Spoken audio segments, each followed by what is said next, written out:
Hello বন্ধুরা, আমার ছোট রাজকন্যার জন্মদিনের সন্ধ্যাবেলা। তাকে রেডি করছি, কিন্তু তার মন খারাপ। তার ঘুম পেয়ে যাচ্ছে। অবশ্য যেতে যেতেই ঘুমিয়ে গিয়েছিল। অনেকক্ষণ ঘুমানোর পর আমরা একটু সুযোগ পেয়েছি ছবি ওঠানোর।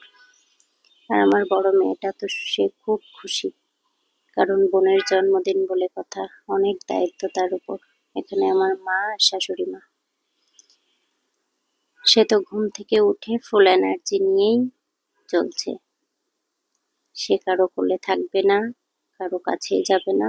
সে নিজের মতো করে খেলবে, নিজের মতো করে পোজ দিচ্ছে আর ছবি ওঠাচ্ছে।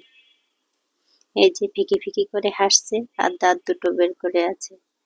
অপরিচিত মানুষদের ডেকেই সে কথা বলতে চায়। সকলে ওদের জন্য আশীর্বাদ করবেন, যেন ভালো মনের মানুষ হতে পারে। এই যে সবাই মিলে একটু ছবি উঠিয়ে নিয়েছি, কারণ এগুলো তো স্মৃতি হয়ে থাকবে। মামার সাথে সে বিভিন্ন পোজ দিয়েই ছবি উঠিয়েছে। অবশ্য এত ভালো করে ছবি আর কারো সাথেই ওঠায়নি। এখন কেক কাটার পর্ব চলছে। আপনাদের আশীর্বাদ থাকলে অবশ্য ভালো ভালো ভিডিও আপনাদের সাথে শেয়ার করতে পারবো। এই ভিডিওটা অনেক দেরি করেই শেয়ার করলাম। সকলে ভালো থাকবেন, সাবধানে থাকবেন আর আমাদেরকে আশীর্বাদ করবেন। ধন্যবাদ।